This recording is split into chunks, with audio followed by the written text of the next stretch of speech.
Indo British advanced pain clinic నొప్పి మాయం surgery దూరం ఫర్ అపాయింట్మెంట్స్ 9155515563.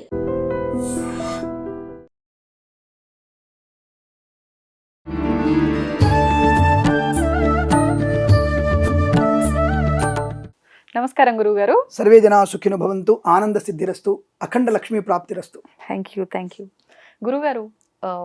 ప్రళయాలు రాబోతున్నాయని చెప్పి గత కొన్ని రోజుల క్రితం ఏదైతే జల ప్రళయాలు వచ్చాయో, భూకంపాలని చెప్పి వచ్చాయి, ఇలాంటివి ఇప్పుడున్న కష్టకాలానికి మించి రాబోయే రోజుల్లో రాబోతున్నాయని చెప్పి చాలా రకాల ఆస్తి నష్టాలు, జన నష్టాలు వస్తున్నాయని చెప్పి జనాలందరినీ భయపెట్టే ధోరణిలో మాట్లాడడం జరుగుతుంది కొంతమంది వ్యక్తులు. నిజంగా ఇలాంటివి రాబోతున్నాయా? ఒకవేళ రాబోతే గనక ఎన్నెన్నో పూజలు, యాగాలు, హోమాల వల్ల లోక కళ్యాణం కోసం చేస్తూ ఉంటాము, వాటి వల్ల ఫలితం ఉంటుంది, ఇటువంటి వాటిని ఆపొచ్చు అని కూడా చెప్తుంటారు. మరి అటువంటివి ఉంటే ఆపే ప్రయత్నం ఎందుకు చేయట్లేదంటారు? ఒకవేళ చేస్తే నిజంగా ఫలితం ఉంటుందా? 3 ప్రశ్నలకు సమాధానం. ఒకసారి ఫస్ట్ ఒక ప్రశ్న చెప్తాను మీకు. ఒక ప్రశ్నకి సమాధానం.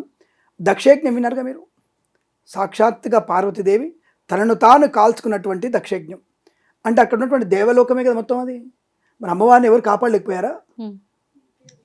అర్థం కదా మీకు? కాపాడలేకపోయారా అంటే లోక కళ్యాణం కొరకు అమ్మవారు 108 రకాలటువంటి అవతారాలు ఎత్తి తన ప్రాంతమందకు తన యొక్క పూర్తి స్థాయి నిబద్ధతని, తాత్విక తత్వాన్ని, సాత్విక స్థితిని పొందడానికి తన యొక్క లోక కళ్యాణం కోసం తనకు తానుగా అందులోకి అగ్నిలోకి దూకింది. ఆ విషయం అంటే అప్పుడు దేవుడు ఎవరు? బ్రహ్మ ఉండే, విష్ణు ఉండే, శివుడు ఉండే. విష్ణువు వెళ్ళాడు అక్కడ అనుకోండి.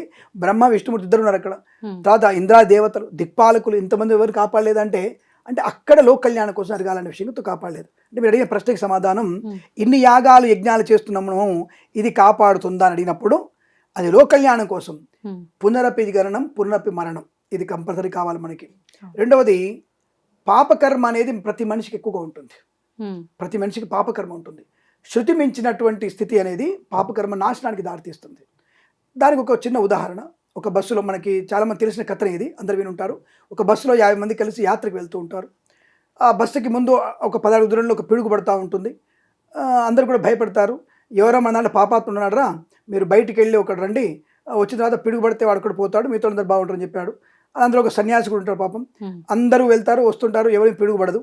అదే లాస్ట్కు ఆ సన్యాసి అనేవాడు, ఒక సన్యాసి బయటికి వెళ్ళినప్పుడుగానే పిడుగు వచ్చి బస్సు మీద పడుతుంది. అంటే ఇది మనం కథ విన్నాం. అది వాళ్ళకి సరదాగా చెప్పారా, కామెడీకి చెప్పారు, కానీ అది రియాలిటీ. అది అంటే ఒక పుణ్యమైనటువంటి వ్యక్తి వల్ల సమాజం అనుకూలంగా మారుతుంది. ఇది ఇక్కడ నీతి అదనమాట. ఒక పుణ్యమైనటువంటి వ్యక్తి, ఒక మంచి వ్యక్తి, సద్భావం ఉన్నవాడు, సత్కర్మ చేసేవాడు ఉన్నటువంటి సముదాయంలో చుట్టూ అనుకూలంగా ఉంటుంది. అందుకే యజ్ఞము, యాగం అనేది ఆ చుట్టూనటువంటి పరిధిలో అది ప్రయోజనాన్ని కలిగిస్తుంది. ఇది ఉదాహరణ కోసం చెప్పాను నేను. ఇక మీరు రెండో అడిగిన ప్రశ్న, ప్రళయం వస్తుందని చెప్తున్నారని చెప్తే నేను కూడా విన్నాను. ఒక సైంటిస్ట్ మరెవరో తెలియదు, మరి జ్యోతిష్ కూడా తెలియదు నాకు, ఆయన చెప్పినటువంటి వాడిని నేను కూడా విన్నాను. ఇక్కడ మనకి త్రేతాయుగము, ద్వాపర యుగము, సత్యయుగం యొక్క ప్రమాణాలు చెప్పారు, ఇంతకాలం ఉంటుందని చెప్పేసి. సరే చూడలేదు కాబట్టి ఎవరు దానికి నమ్మలేదు. మనకు తెలియదండి, అది ఉందా లేదా మనకు తెలియదు కదా. సరే కాబట్టి ఇప్పుడు కలియుగ ప్రమాణం చెప్పారు. 5 లక్షల దాదాపుగా చిల్లర 5,32,000 సంవత్సరాల్ని మనకి స్పష్టంగా చెప్పబడింది. 5 లక్షల సంవత్సరాల సంగతి దేవుడు ఎరుగు. మన ఉంది ఇప్పుడు 20,000 సంవత్సరం అంటే 2,000 సంవత్సరం ఉంది. ఇంకా ఎన్ని సంవత్సరాలు ఏమా? 4,86,000 సంవత్సరాలు, దాదాపు 90 లక్షల సంవత్సరాలు ఇంకా. అంటే ప్రళయం అనేది ఇప్పుడు రాదన్న విషయాన్ని మన లెక్కల ద్వారా తెలుస్తోంది. ఎందుకు? జంబూద్వీపే భరతవర్షే భరతఖండే మేరో దక్షిణ దిగ్భాగే శ్రీశైలస్య వాయు ప్రదేశే అనే సంకల్పంలోనే మనం ఉన్నది. ఇప్పుడు ఫలాని క్రోధినామ సంవత్సరం ఉన్నాం. ఇటువంటి క్రోధినామ సంవత్సరాలు ఇంకా 1,00,000 రావాలి, 5 లక్షలు రావాలి. ఇలాంటివి 5 లక్షలు వస్తే మనకి ప్రళయం వస్తుంది. ఇప్పుడు ప్రళయం అంటే మొత్తం ఒక యుగం అంతమైపోవడమే అంటారా? ప్రళయం అంటే అంతం ఇప్పుడు. ఇక్కడ మీ ప్రశ్న అదే సమాధానం చెప్పబోతున్నా నేను. ఒక యుగం సమాప్తం అంటే ప్రళయం. ప్రళయం అనేది ఒకటి. మీకు అగ్ని ప్రళయం రాదు, జల ప్రళయం మాత్రమే మనిషిని, మొత్తం ఒక సమాజాన్ని, మన యొక్క భూమండలాన్ని పూర్తిగా ధ్వంసం చేస్తుంది. జల ప్రళయం ఒకటే. ఇప్పుడు అటువంటి ప్రళయం వస్తే మళ్ళీ అంటే ఏ జీవి కూడా ప్రాణంతో ఉండదా? మనిషి అయినా, చెట్టు, మనకి ఏది కూడా. మనకి వేదాల్లో చెప్పబడినటువంటిది 4 క్షేత్రాలు చెప్పారు. 4 క్షేత్రాలు. మొట్టమొదటి చెప్పింది కాశీపురం దేవస్య వితాన్ యుగాంతే స్థిత, యుగాంతంలో స్థితమైనటువంటిది కాశీక్షేత్రం. కాశీక్షేత్రం వ్యక్తులే బతకగలుగుతారు. రెండవది బద్రీనాథ్, మూడవది శ్రీరంగం. ఈ 3 ప్రాంతాలకు మొత్తం కూడా మనకి ఈ ప్రళయం వచ్చినప్పుడు ఈ 3 ప్రాంతాలు ఉంటాయి అని వేదాలు చెప్పబడింది. సో వేదాన్ని నమ్మిన వాడు తను నమ్ముతాడు. మేము దాన్ని నమ్ముతాం ఖచ్చితంగా. అంటే కాశీ, రామేశ్వరం కూడా ఉంది.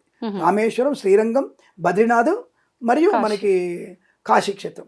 ఈ 4 క్షేత్రాలు తప్పకుండా అని చెప్పారు. అలాగే మనకి మన ఆంధ్రప్రదేశ్లో ఒక ప్రాంతం ఉందమ్మా, మనకి పాదగయ అంటారు దాన్ని, మనకి పిఠాపురం. అది కూడా మనకి అక్కడ ఉన్నవాడి వ్యక్తులు మాత్రమే జీవించగల అవకాశం. అందులో అందరు పవిత్రులేనా? అలా ఉండదు. అందులో ఉన్నవాడి పవిత్రులు జల్లెడబట్టినప్పుడు ఇసుక బయటికి పోయినట్టుగా వచ్చినట్టుగా ఆ నది దగ్గరికి పాపకర్మ చేసేవాడు సముద్రంలో కలిసిపోతుంటాడు వాడు. ఎందుకంటాడు వాడి పరిసమాప్తం అయిపోవాలి కదా. అంటే మంచి వాళ్ళు మాత్రం మిగిలే అవకాశం ఉంటుంది. ఇప్పుడు ఒకసారి వరద ముంచెత్తుకుంటూ వచ్చినప్పుడు ఇక్కడ పాపం చేశారు, పుణ్యం, అందులో చిక్కుకున్న ప్రతి ఒక్కరు ప్రాణంతో మిగులుతారు. కరెక్ట్ ప్రశ్న అడిగారు మీరు, అలా భలే లాజిక్ ప్రశ్న అడిగారు మీరు. నిన్న మనకి ఒక విమాన ప్రమాదం జరిగింది. 186 మందిలో 2 బతికారే. అరే ఎలా బతికారు వాళ్ళు అంటారు. అన్ని సందర్భాల్లో సాధ్యం అవుతుందా? అక్కడ కూడా అంతే. యుగాంతంలో అన్ని సందర్భాలు సాధ్యం కాదు, అక్కడ సందర్భంలో సాధ్యం అవుతుంది. అందుకే ఆయన సత్కర్మ చేసేవారు. నాకు తెలిసినంత వరకు ఎవరైతే ఆ యొక్క శివ విష్ణువులని పట్టుకొని ఉన్నారో, అంటే దగ్గరగా ఆయన్ని స్మరిస్తున్నారో, ఆ సమయం వాళ్ళు బతుకుతారని అర్థం. ఆ సమయంలో వాళ్ళకి ఆ పుణ్యకర్మ వల్ల బతికే అవకాశం ఖచ్చితంగా ఉంటుంది. చెప్పడం ఎలాగైతే మొన్న విమాన ప్రమాదం 186 మందిలో 186 మంది బుగ్గి బూడిదైపోయారు. బుగ్గిపోయిన వాళ్ళు 2 మాత్రమే పూర్తి స్థాయిలో బతికి బయటపడ్డారు, చిన్న చిన్న గాయాలు తప్ప.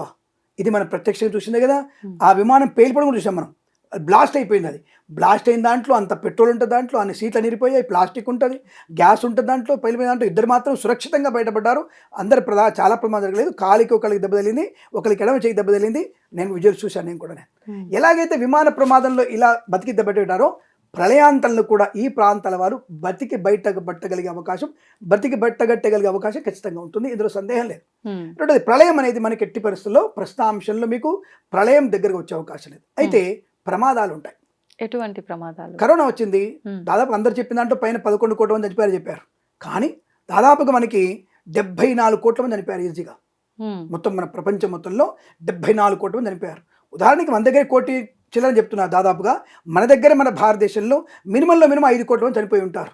ఎందుకు అంటే నేను లెక్కలు వేసినప్పుడు ఎలా లెక్కలు వేస్తాం మనం, ఒక దాన్ని తీసుకుంటాం కదా, ఉదాహరణ తీసుకుంటాం కదా.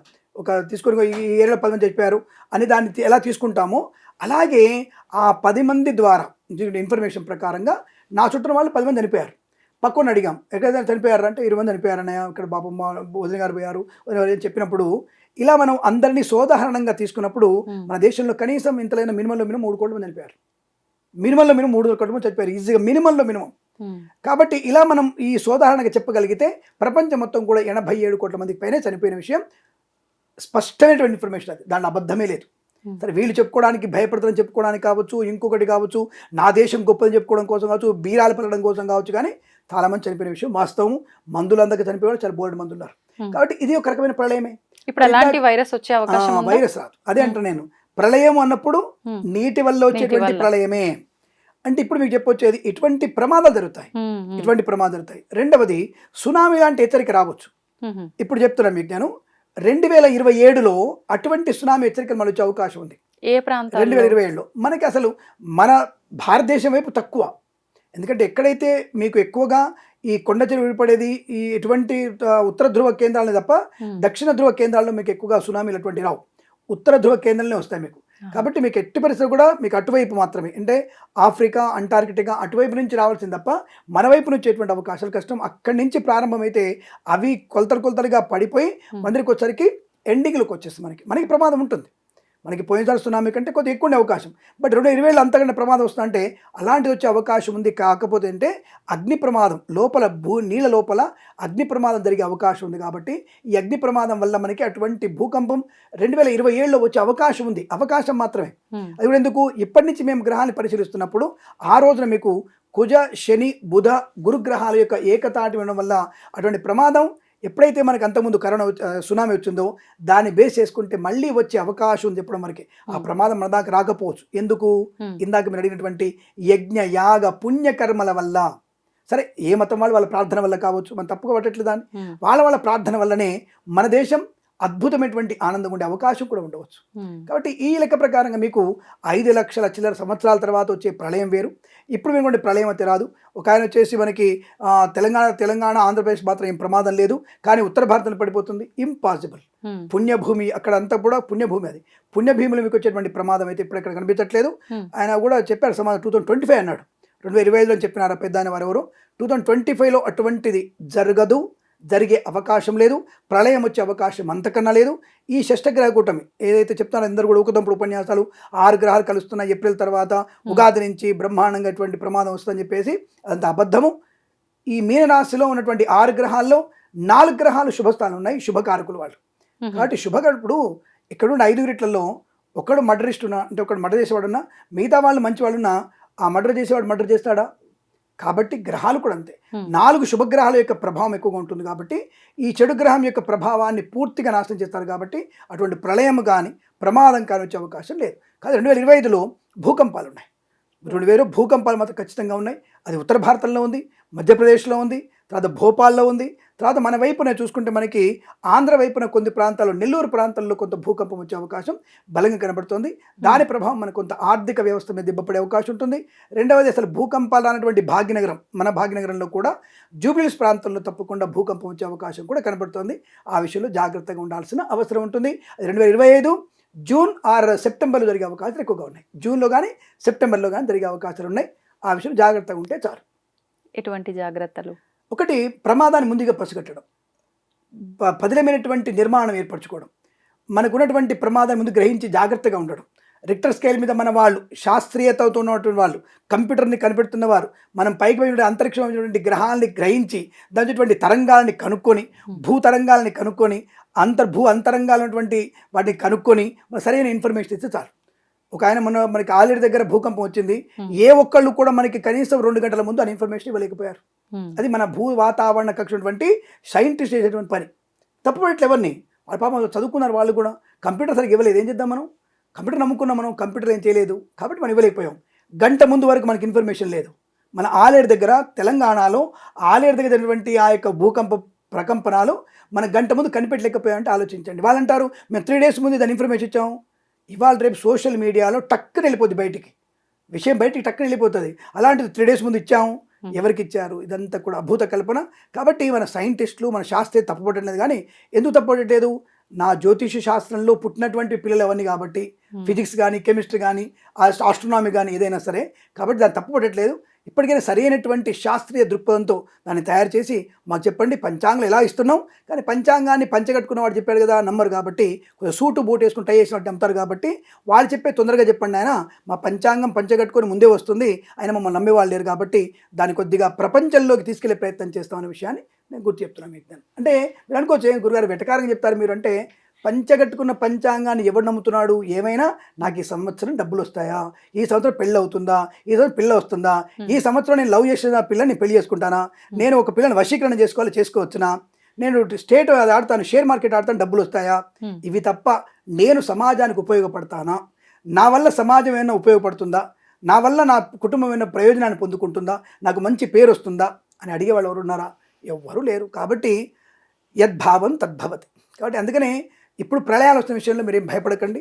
జలప్రళయం 2025లో వచ్చే అవకాశం లేదు. Be careful. June and September ఈ 2 నెలల్లో జాగ్రత్తగా ఉంటే చాలు. ఎటువంటి జాగ్రత్త అంటే ఆహార విషయంలోను, వ్యవహార విషయంలోను, మన బిల్డింగ్ కడుతున్న కన్స్ట్రక్షన్ విషయంలోను, భూపరాలో వచ్చేటువంటి వ్యతిరేకతను తెలుసుకునే ప్రయత్నం చేస్తూ, మరి దానికి జపం చేస్తే బాగుంటుందా? ఎస్. శబ్దానికి జపం అంటే శబ్దానికి అనేకమైనటువంటి బలం ఉంటుంది. కాబట్టి తప్పకుండా ఈ జపం అనే శబ్దాన్ని మీరు ఎక్కువగా చేయడం వల్ల ఏం జపం చేయాలండి? విష్ణు సహస్రనామపారాయణ చేయండి. ప్రతి ఒక్కళ్ళము విష్ణు సహస్రనామపారాయణ చేస్తే ఎటువంటి ప్రళయాలు మనకి రావు, ప్రమాదం మన దేరి చేరే అవకాశం లేదు. దాన్ని ఎలా ప్రూవ్ చేస్తారు స్వామి అని అడిగితే, ఇప్పుడు సపోజ్ నేను ఇక్కడ ఉన్నటువంటి వ్యక్తిని విజిత అని పిలిస్తే పలుకుతున్నారుగా, అంటే శబ్దానికి బలం ఉన్నట్ట, మీ పేరు బలం ఉన్నట్ట? శబ్దానికి బలం ఉన్నట్టు. లేదా మీ పేరు పిలుస్తున్నా, ఇప్పుడు నేను పలికారా, మరి మనసులో పిలిచాను, 3 సార్లు పిలిచాను, నాకు తెలియాలిగా. అది అంటే దేని బలం ఉన్నట్టు? బలం దేనికి ఉంది? ఎగ్జాంపుల్ చెప్పాను ఇప్పుడే, ప్రత్యక్ష ఎగ్జాంపుల్ కదా, శబ్దానికి బలం ఉంటుంది. కాబట్టి ఆ శబ్దం అనేది విష్ణు సహస్రనామపారాయణ చేస్తే ఆ శబ్దం వల్ల మనలో భగవంతుడు ఏదైతే సమస్య ఉందో దాన్ని అతను అతిక్రమించగలుగుతాడు, దాన్ని క్లియర్ చేయగలుగుతాడు. ఇప్పుడు గోవర్ధన గిరి ఎత్తిన వాడికి ఇదో లెక్క. కాబట్టి ఏదైనా సాధ్యమే. కాబట్టి ఇది నమ్మకము, భగవంతుని విశ్వసనీయత అనేది పెట్టుకుంటే ఏదైనా సాధ్యమవుతుంది. అందులో ఎటువంటి జపం చేస్తే చింతకాలు రాలుతాయి అనేటువంటి అదే అడుగుదాం అనుకున్నా. మంత్రాలకు చింతకాలు రాలుతాయి అన్నట్టు మీరేంటండి భలే చెప్తున్నారు, మంత్రాల వల్ల ఇక్కడ ఇప్పుడు సింపుల్ చెప్తాను మీకు, నేను చింతకాలు రాలుతాయి చెప్తాను. ఇప్పుడు సపోజ్ నేను ఇక్కడే కూర్చున్నా, నేను నేను ఒక కూర్చొని నేను ఏదో విశ్వనాథ నామంలో పారాయణ చేస్తున్నాను. ఉమ్, సరే నేను అడవిలోకి వెళ్తున్నాను, జపం చేసుకుని అడవిలోకి వెళ్తున్నాను. ఓ చింతకాయ చెట్టు చింత చెట్టే అనుకుందాం, చింత చెట్టు కనిపించింది నాకు చెట్టు ఎక్కరాదు, ఎందుకంటే పంచ కట్టుకున్నా చెట్టు ఎక్కరాదు, భయం నాకు, బాపు నుండి సరే భయము నాకు, రైట్. ఇంతట్లో మన కెమెరామెన్ గారు అటు నుంచి వెళ్తున్నారు.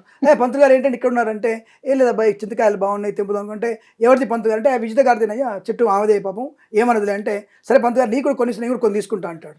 రైట్ సరే నాన్న తప్పకుండా తీసుకొని చెప్పేశాను. ఆయన ఎక్కాడు చింతకాయలు నాకు పండించాడు, ఆయన 10 తీసుకొని వెళ్ళిపోయాడు. ఇది నేను మంత్ర ప్రభావం అంటా నేను. మీరేమంటారు దాన్ని? కాకతాళీయంగా జరిగింది అంటారు మీరు. నేను మంత్రమే జరిగింది అంటా నేను. మీరు అంటే ఎందుకు నమ్మాలి నేను? అంటే మీ ప్లేస్ లో మంత్రాలు చదవని వాళ్ళు ఉన్నా ఇదే జరగొచ్చేమో కదా. ఇప్పుడు ఏం చెప్తున్నా, నేను మంత్రం జరిగిన అక్కడ ఉన్నా నేను చెప్తున్నా, నేను నా గురించి చెప్తున్నా, పక్కడు చెప్పట్లేదే. నా మంత్రానికి బలం ఉంది, ప్రూవ్ చేసిన అయిపోయింది. ఇంకోటి వల్ల అవుద్దా కదా నాకు అనవసరం. వాటి నామస్మరణ చేయొచ్చు, వాడి పేరు వాడు చెప్పుకుండొచ్చు, వాడి శబ్దానికి బలం ఉండొచ్చు, నేను దాన్ని తప్పట్లేదు.